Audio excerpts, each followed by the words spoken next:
name is Sam Jenks, and welcome to another episode of The Way We Source, a podcast hosted by Kodiak Hub, where we share our talks with procurement practitioners, leaders, experts, consultants, content gurus, and people that we find downright inspiring, diving into the role that sourcing and procurement plays in the way we live. If you like today's episode, make sure to rate the program and give us a follow. Today's guest has spent the last decade in the space of procurement, working as a global category manager, consultant, and a head of marketing for a ProcureTech provider across different industries, categories, and geographies. His focus on category management, sourcing, and procurement technology provides him with a deep understanding of strategic and operational procurement challenges and the potential of digital tools to be able to drive improved outcomes through and for procurement. He's here to share some of those unique insights that he's gathered from both sides of the table, working as both a practitioner and a vendor of ProcureTech services. With us today, Fabian Lampe. Fabian, welcome to the show. Sam, thanks for having me. I was immediately thinking, where do you put me in your original description of the people that you have on the show? And then I guess like my intro, the third person intro, answered all of it. Well, we're happy to have you on. And I mean, this is an intro that you deserve as well, Fabian. I'm curious with starting with a question that we ask a lot of our guests. What exactly does sourcing and procurement, the space that you've been within for the last decade, mean to you? I guess everything. I've spent the last 15 years in it, and I'm planning on continuing doing so. So therefore, definitely an awful lot. It has given me a lot. I've learned a lot, and now I'm slowly getting into a position where I can hopefully give a little bit back. Very nice. Yeah. And you definitely are giving a lot back. In your services that you've started a business called Advance Procurement. Mm-hmm. For our listeners who don't know what you're doing at Advance Procurement, do you mind just providing a little bit of an understanding of what you're doing and what it is that makes you unique as well? Yeah, gladly.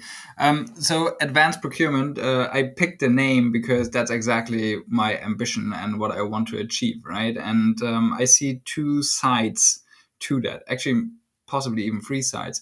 The one is obviously procurement. And so I offer standard procurement consulting with a focus on procurement technology, digitalization, category management, but also sourcing and savings programs, especially in the indirect space.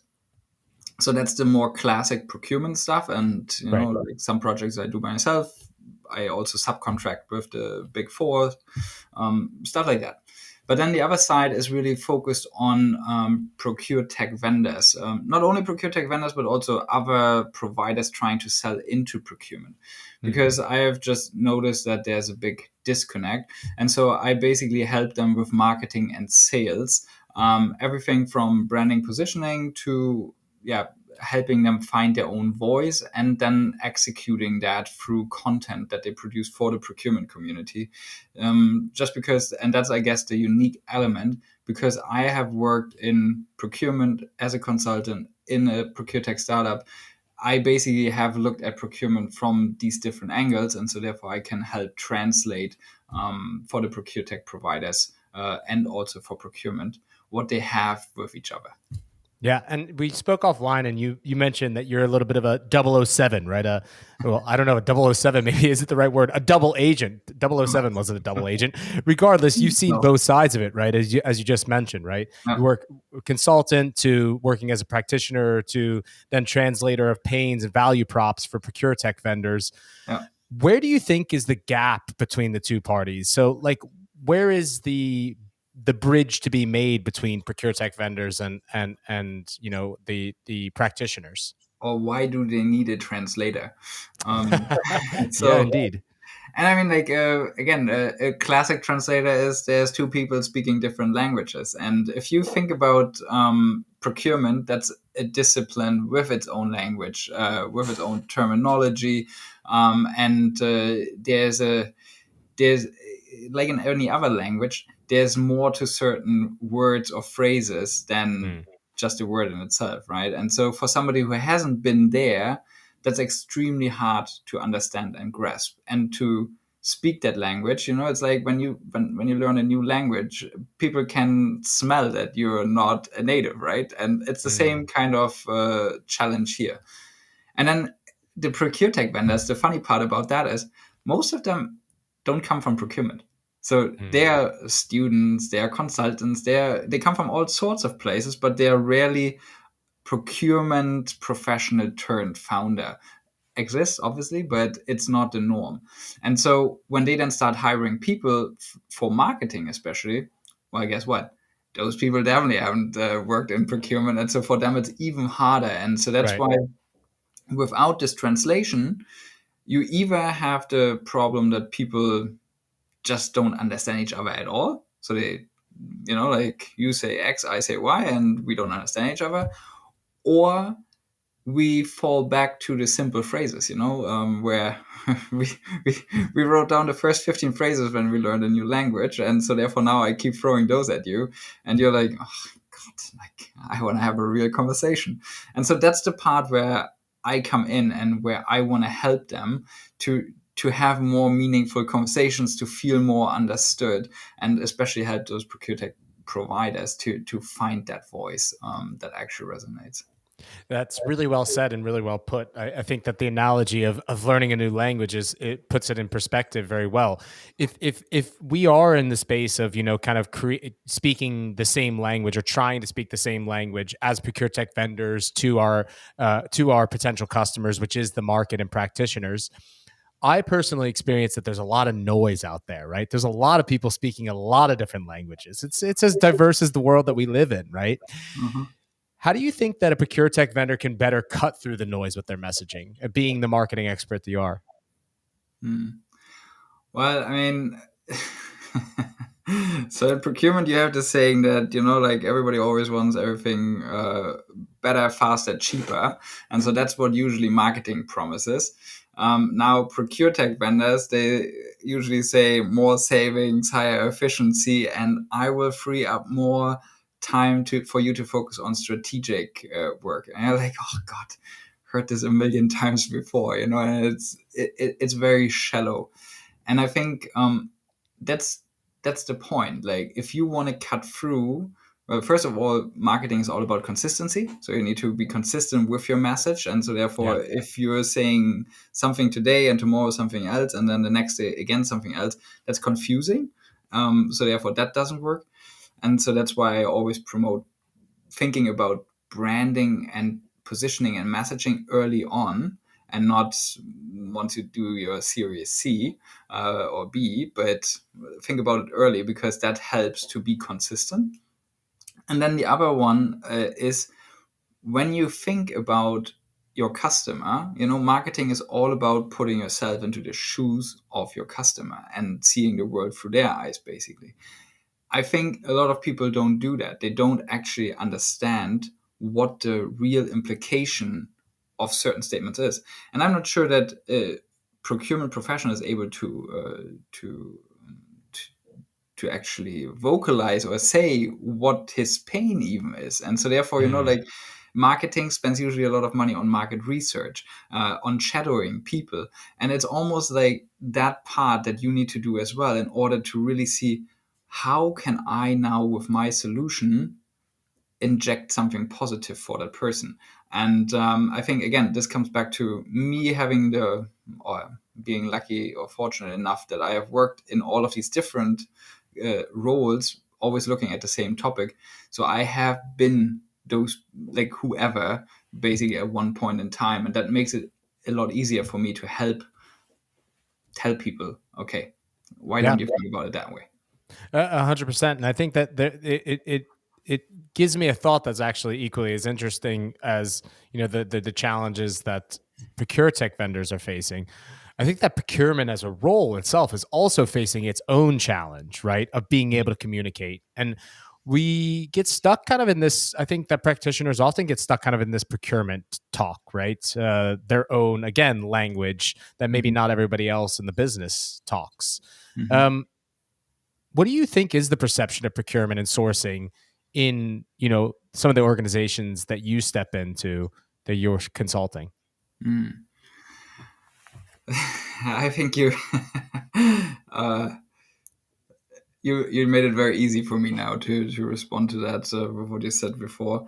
I think procurement as a community has really developed over the last couple of years. So people are really bonding and having this kind of common, almost a common enemy in their stakeholders that they need to defeat. Okay. And so, like you really see a lot of this talk about, oh yeah, we're so great and we're doing all of these cool things and we're patting each other on the shoulder, not noticing that we're standing in a circle, but we're all the same in a way. Forgetting completely, well, who's the customer and what is it that they actually say? Because I really believe that procurement over the last 15 years has not evolved an awful lot, to be honest. I think if you ask stakeholders, and I have, again, I'm fortunate to ask those people every once in a while, so what do you think about procurement? It's usually a relatively negative perception or connotation that still comes with the term or with the role. And such as what, Fabian? They slow me down. Like, okay. they're only focused on cost. So the classics, but and sometimes that's right, sometimes that's wrong. But the unfortunate part is that perception is reality. Yeah. And so therefore, if people have the perception that procurement slows me down and procurement is a pain, well, guess what? I will not go there. And that's something that is a lot easier to spread than all of the good things that people have experienced individually, because that's not talked about an awful lot. And so that's why I always say, well, procurement should have more of a communication strategy than they actually usually do. Well, and sorry, just to add to that, and I'm not trying to have a monologue here, I promise. Please. It's a podcast. You're supposed to have the monologue. You're the guest. Yeah. But, like this idea of communication with stakeholders, in every project that I've been over the last 4.5 years, I say to people, what's your approach to stakeholder communication and engagement? And they say, we have an intranet page. I'm like, and that's it? Well, that's it. They need to go there in order to find out how to do it. And, like it immediately gives you this feeling of like, yeah, okay, we really still have a problem. We still have a challenge there.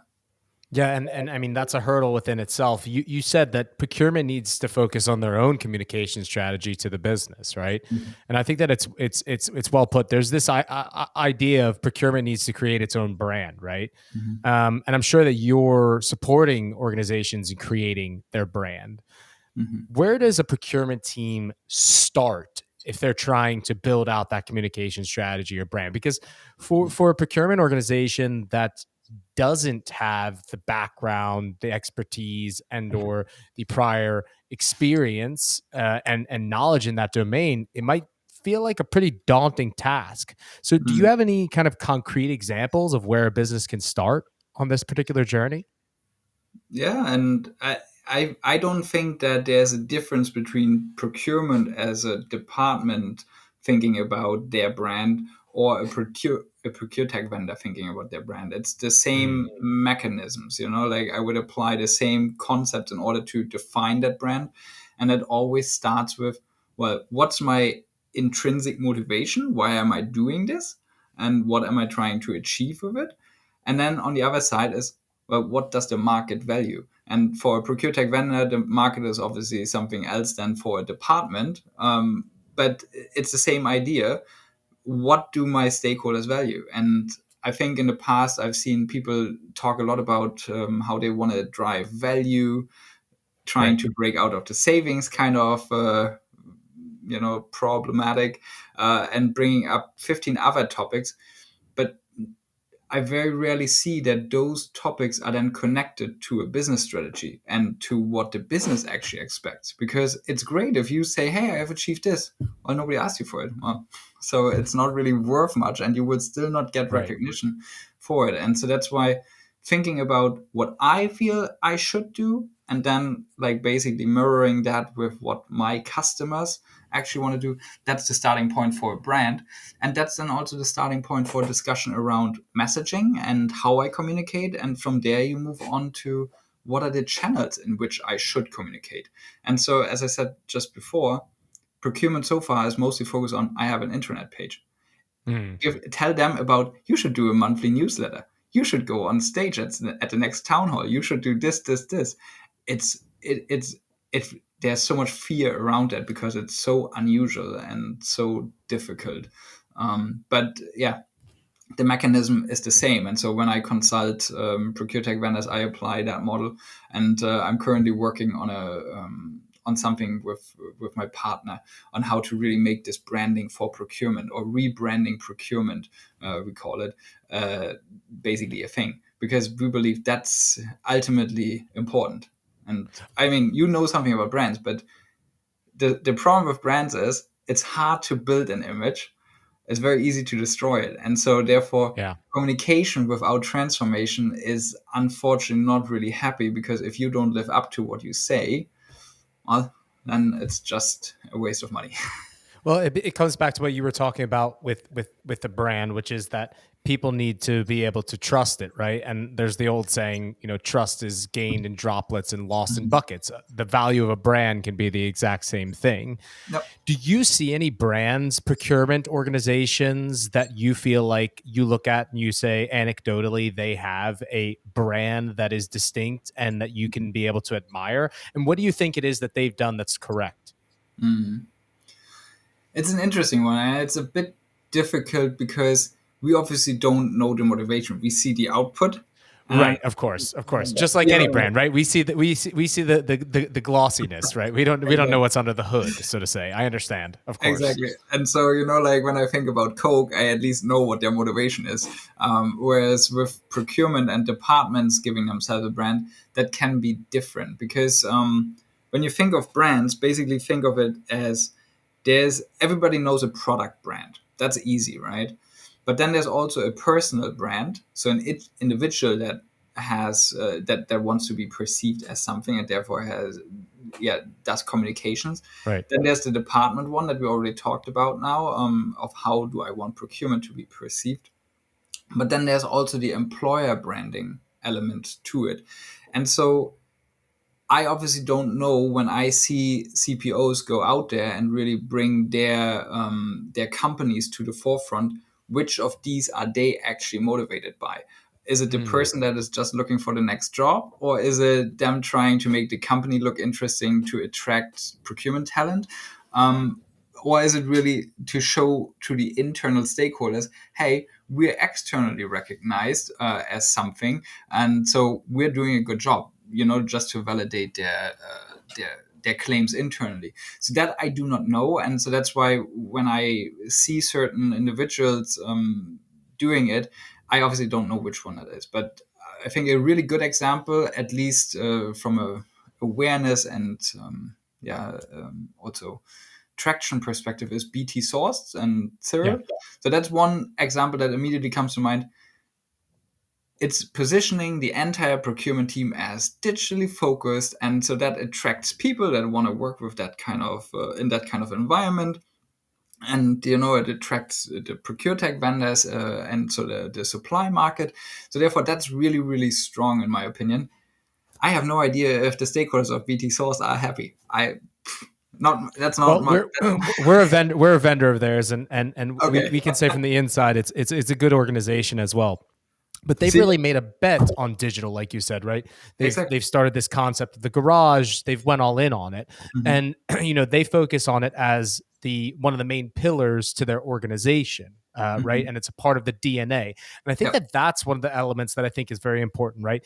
They've kind of found their DNA. They've found their why. That's why they've broken out as their own subset of the broader BT group.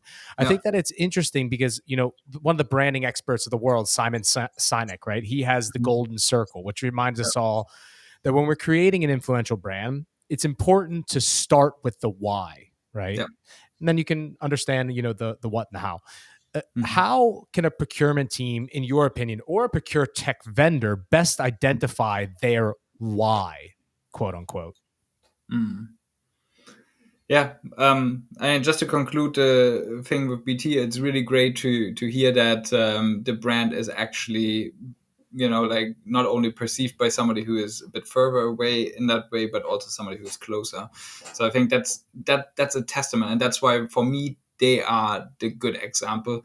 And I have one or two other CPOs that do a similar good job at showcasing that. But the why question is coming back to what I said earlier. A lot of procurement teams go out and say, hey, I want to achieve this and I want to be known for that. But at the end of the day, the why needs to be something that is also connected to what somebody else wants. And so if I position myself as the guardian of the company, then that's great. And that's, like people will say, cool, thank you. But will anybody get excited about that?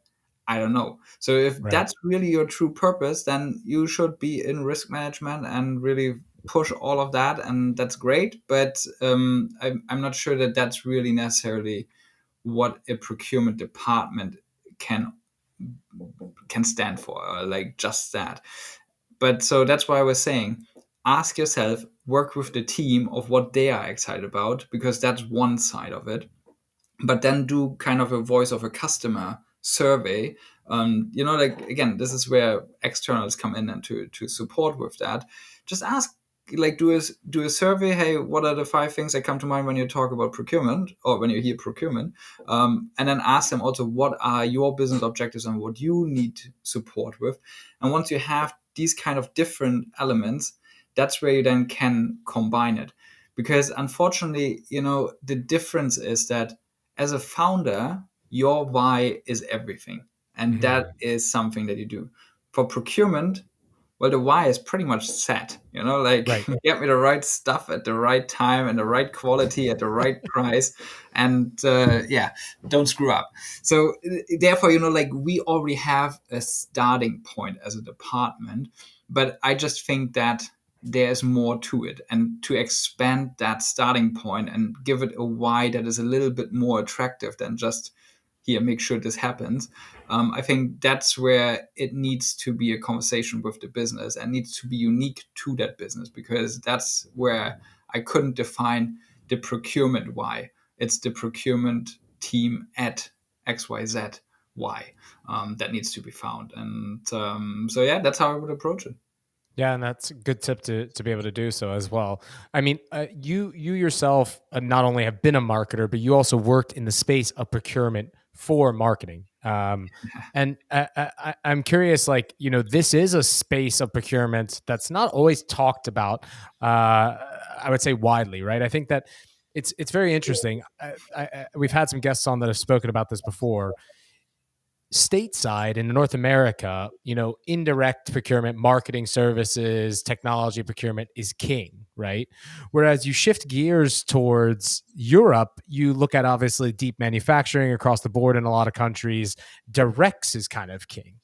So it's a little bit of an interesting dichotomy there. I see you pondering. Do you not agree with me? No, I do not. Okay. Well, let me in then on the inside. Right? let me in on the insider experience then. What is your experience in this dichotomy between kind of indirects and directs? I think indirects is always because most companies that I've worked in, they have produced something, right? And so they have sold products. And so when you're a company that sells products, you're not a bank, then obviously the majority of your spend sits in the direct space. Nevertheless, roughly 1/3, up to 50% can be indirect. And so therefore, I think the importance doesn't really have to do with the region in the world, but more with literally what kind of company you are and what kind of industry. So I have never experienced that, but I've also always worked in multinational companies that had a product kind of focus, right? So, but nevertheless, I think wherever direct is the dominating piece, because it has a direct influence on the product cost, their services or indirect has always been a bit like, these guys, so there's a perceived difference, even though we do the same thing, we apply the same kind of tools and have the same kind of tasks. Everything is the same. It's just that the product, so to say, that we buy is different. So I never quite understood that, but it is indeed a very different beast, because I think the challenge is that the people that fall into one versus the other are different. And I mean, if you look at indirects and especially marketing, that's a different type of people that you usually find than in packaging or raw materials, I would say.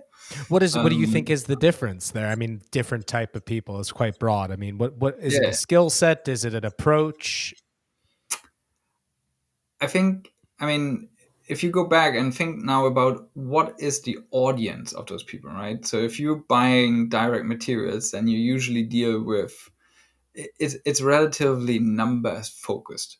So because there's soft skills Right. are important, but I mean the numbers don't lie. And if I know the market, I know your cost up, and I know what I'm gonna buy and what the market looks like. Then Right. we're having a more fact-based discussion, I would say, that is harder to just make stuff up and in indirects it's obviously the absolute opposite, and so therefore there's a lot more room to make up things in a way, because a service like a consultant, a marketing agency, uh, doesn't work like that. It's not like product costing, like yes, Right. there's elements that you can cost as well, but it's a lot more subtle in a way. And I think that's why it also needs different people. And people always say somebody who used to buy screws is most likely not going to succeed in indirects because that kind of mindset will be in his way. And so I think when I say it, there are different people, there's people that are more tuned into the kind of soft skill pieces, Right. soft skill capabilities. Not saying that they don't know the hard skills as well, but they must be stronger in that. So you can't be a psychopath and work with your marketing agency. It just doesn't work. It's not going to fly. Well, I mean, marketing as a domain and the procurement of marketing, whether it be tooling or services or what have you, it's like you said, it is a much more subjective matter. So how is it so that I mean, how do you best measure the performance of marketing procurement?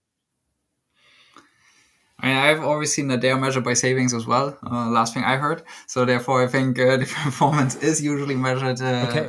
again in the same way as with the direct teams. But I think just to elaborate a little bit on this idea of what makes it so difficult and why we need to think about it, maybe again more in the context of that individual company, is that I work a lot with category management, and in category management, one of the tools that you apply to collect business requirements is Rexy, right? Again, same in directs. Like there, it's more focused on. For our listeners that aren't privy to that information of what that means, go ahead and spell that out. Oof, well, thank you very much. So it's an Yeah. acronym that is used where each letter represents one area in which a business has requirements. So the R stands for regulatory requirements, the A for assurance of supply, then the C for cost, the Q for quality. What do I have not? Service. There's service somewhere. Well, and then there's the I for innovation. And so what I wanted to get to is the I, the last point. Because whenever you nowadays talk in procurement about stuff that is exciting, let's talk about innovation. But innovation is so fuzzy, it's not tangible, right? And innovation, when you look at the definition, can be innovation for the market, innovation for my industry, innovation for my company, or even innovation for me as an Right. individual. And it's one of those things where everybody says it's important, but when it comes down to it, it's the first one to fall off the table because nobody can put a finger on it. And I think this is why marketing procurement is interesting and difficult, because people tend to shy away from trying to say what it should be. And so that's why it then becomes, again, more like, let's get back to savings and let's measure success with that. Whereas there is other areas. It would just change, not we would have to change the mindset of the people to think about what performance is, but we also would need to change procurement as a whole to accept that. Because even if your customer says, I value this, it doesn't mean that your CFO values it too. Good point. Yeah, I mean, I think that there's a lot of intricacies to the way that people are in procurement, right? I mean, it's like we talk if we kind of shift back to where we started, right? Yeah. Procurement is a unique space, and um, it's obviously a space that you and I are passionate about. The one thing that I've noticed, and we actually had guests prior on our show that said, as a rule of thumb, as a function in procurement, one of their main rules is that they'll never work with a vendor that's under 100 headcount employees. So they would never work with a startup, so to say. And he that individual is a fantastic sourcing director, and not to knock him, but it reminded me that procurement's kind of bad at experimenting, and sometimes losing the opportunity to experiment, doesn't kind of hinders you from being able to innovate, as we talked about just now. At the same time, it also goes hand in hand with the role, right? Procurement is there to create cost savings and, avert risk. So why would they take chances and experiment and work with, for example, growth ventures or startups? But I'm curious in asking you, because you've been on both sides, right? You've been at the startup, you've worked in procurement. Why do you think that procurement is so bad with working at startups? And also, how could they improve? Do you have any anecdotal examples of this? Yeah, so when I was at Unilever, I was looking at the internal incubator as well and was supporting them. And I mean, if you think about that number, 100 employees, I think DPW will be pretty empty if you only allow in companies that have 100 employees Very or true. more. So, I mean, like, that would stifle all innovation, basically, coming back to my point from just before, right? I get it that people are risk averse, but it's about making educated decisions, and it's about taking it's not like, oh, all in on black. It's like, I looked at all of the different elements and all of the different factors, and so now I have an understanding of what the risk actually is. And let's face it, most of the time the risk is, yeah, I burned through some money. Well, look at other departments; they burn through money all of the time for useless stuff, and nobody really cares. And nobody would care if procurement would do the same. But because procurement has this kind of guardian mentality, they obviously need to be cleaner than clean. And so therefore, I think that's one element to it. The second element of, again, also this guardian part is procurement loves processes. I love processes. I really, really love processes because they help me be structured about stuff, right? But if our process for, I don't know, what's there? Supplier onboarding, supplier due diligence, contracting, like payment terms and all of like security questions. Like there's a million things in procurement, right, that are so process driven and so structured because they are designed. I'm a big company and I deal with a big company. Well, if you bring this to somebody who has 5 employees, well, that's going to be rather difficult. And I mean, even experienced it personally in working with one of the big suite vendors. They said, where is your blah, blah, blah policy? I was like, I don't have one. And they're like, can you write one? I was like, sure, I can write one, and to make one up. But if that's the mindset that we want to control everything, even for these kind of small startups where we have literally very little risk beside losing money. And again, there's areas where that's more sensitive data and blah, blah, blah. So it's all fair and fine. But give or take, if all we can lose is money, then, that's not that big of a risk. And so I think that's where the risk averseness stands in our ways. And I attended a session from the World Federation of Advertisers a couple of years back where this topic was discussed. And people would point out, oh, we have this 30-page contract, we have this requirement, you need to have an insurance value of up to 5 million. And you're like, come on. Again, put like marketing, put yourself in the shoes of the customer, put yourself in the shoes of the startup. Is that something they can realistically do? No, they can't or shouldn't. So the answer to your question of how can we become better at working with startups is, well, rip apart all of the stuff that you have, or maybe not rip it apart, but take it all and go through it and ask yourself, is this relevant to a company that only has, 5 to 50 people? And if the answer is no, then take it out. It's, just take it out or rewrite it to the point that it fits for a company of that. And yes, that's work, but it's work that you do once to come up with a contract that is fit for purpose for startups. And again, ProcureTech, more complicated because there's a tech element to it, sure, but generally speaking, that's the approach. And I've seen it work because we have done it. And that's how you Yeah. get it in. Amazing insights, and I think that there's the element that you keep coming back to, right? That procurement is the guardian, or has this culture of being the guardian, right? Which I think that anyone that works in the ProcureTech space, like yourself, has probably experienced in the purchasing cycles, right? You've worked with MarTech, like you've been the marketing procurement professional buying MarTech solutions, and then you've worked inside ProcureTech businesses, and you've bought a lot of tech, and then you've also worked with a lot of tech businesses.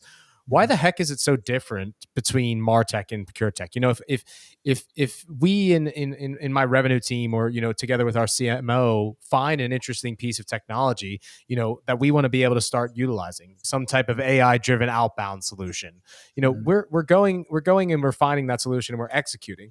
And I would say that our buying process for that probably isn't so different than most businesses that are up to a particular employee headcount, right? Marketing and sales are able to, back to this point, able to buy and experiment a little bit more. Why do you think that procurement is a little bit different within that methodology? Because obviously the experimental budgets are a little bit more limited. Yeah, I think that's a good one.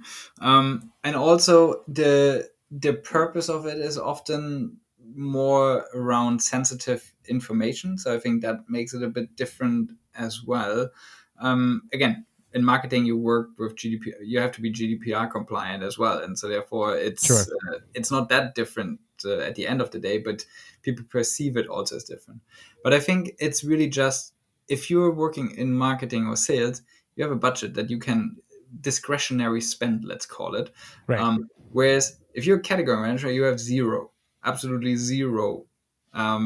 You even have to ask if you can travel most of the time, right? So even if it's going to see a vendor. And so I think as a function, this kind of idea of discretionary spend for experimentation is probably not something that is very well evolved. And so therefore... So here's the question: how does a business start building the case of the importance of that discretionary spend? I mean, it's not like they don't have any. It's like they do have some. And I had one conversation, and that was mind blowing to me. Somebody once said to me, I don't go to the CFO to ask if I can have 250K in order to invest into this solution. I just repurpose the money that I have access to if I believe that this is actually of value. And so I think even switching the mindset a bit more to that will already make a massive difference, because it's not about asking for more money, because procurement has this tendency, I need more people because there's more work, and everybody always wants more money, more people, more whatever. But maybe it's more about, well, how do I use what I have and become more like a startup and make do with what I have, and make more, fewer bets, but the ones that I do make need to therefore be well chosen, and then also well executed in order to see if it's worth it. So, but I don't think it's about having to build or to ask for more money to even do this. I mean, again, I haven't been part of the budgeting cycle, but people spend millions on ProcureTech for the big suites, right? So therefore, it's not like they don't get any. No, of course, and I think that there is an element of this that's also a bit deeper, right? It goes back to the way that technology is being bought, right? And technology is being applied. It's typically rooted in bigger business processes and or objectives as well, right? I'm curious, do you think that the ProcureTech space, being that obviously procurement's going out to market, not just buying for the business, they're buying something for themselves, which also makes it a unique aspect. But do you think that the ProcureTech space is missing, for example, things like freemiums or the ability to pilot? Yeah, that's an interesting one. And I mean, this freemium idea is obviously something that a lot of people carry with them. I personally, I don't think that for enterprise clients there will ever be really the case. Again, coming back to the sensitivity of the information that we usually deal with.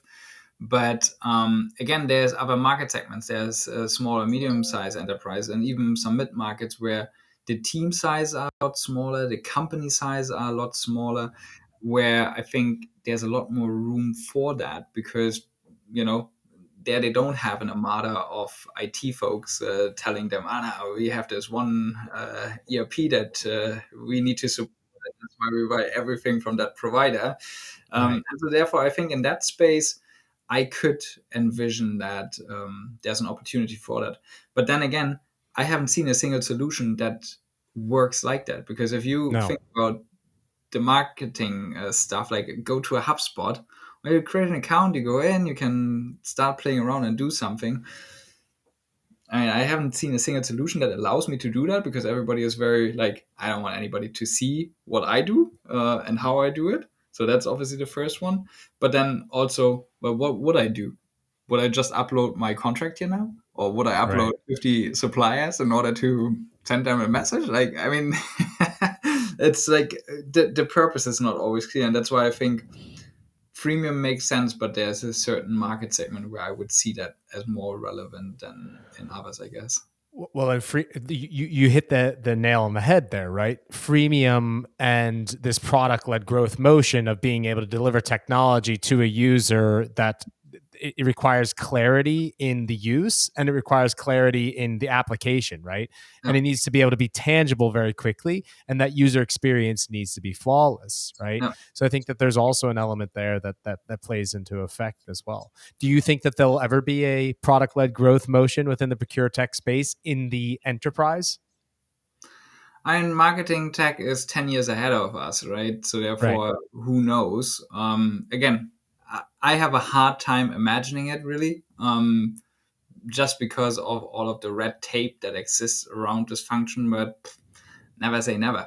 But I would definitely probably prioritize a different market segment than enterprise if I was a company that was trying to do that, personally speaking. Well, you heard it here first. But hey, we're so happy that you came on today's episode, Fabian, to be able to share your insights. I think that this is a very useful episode, whether you're a practitioner of procurement or a vendor in the ProcureTech space. Exciting from both sides, and it's obvious that you've lived on both sides of that table, and now living, directly on the third side of the table, of course, as the consultant to both. For those individuals out there that would like to get in touch with you or learn more about what you're doing, how would they best be able to do so? Well, there's a website that I put out there. It's called AdvanceProcurement.io. There's a contact form, or you just send me an email at Fabian@AdvanceProcurement.io. Both of those work just fine. Or LinkedIn. I have LinkedIn. Have you LinkedIn? Have you heard of that? That's pretty cool. That's a cool marketing thing too. I've heard of LinkedIn. I'll make sure to add you there. Before we let you go, we'd love to do a quick fire round, one word or one sentence answers. Some items that are not really related to procurement or sourcing. Sound like a plan? I'm scared. I don't think you should be scared. The reason you shouldn't be scared is because the first one is actually a beautiful thing. You get a trip, all expenses paid. You can go by yourself, or you can take a friends and family. Where are you heading? Probably the Seychelles. Seychelles. Okay, very nice. In Swedish, we have a word called paradrätt. Paradrätt means pretty much the dish that you would make somebody for dinner if they're coming over, that you would know that would be able to impress them. If I was coming over to dinner at yours, what would you make, Fabian? Pizza. All right. And if you did not work in the space of marketing and or procurement, where do you think you would have wound up? Sales. Hey, it's two sides of the same coin. And if you're ever looking for a sales role, we would love to have you as well. So just let me know. Thank you so much for taking the time to be on today's episode and sharing your insights. Well, again, as I said at the beginning, Sam, thank you so much for having me. This was my first episode ever. I really, really appreciate it. And it was a great fun. The first of many, I'm sure. Thanks, Fabian.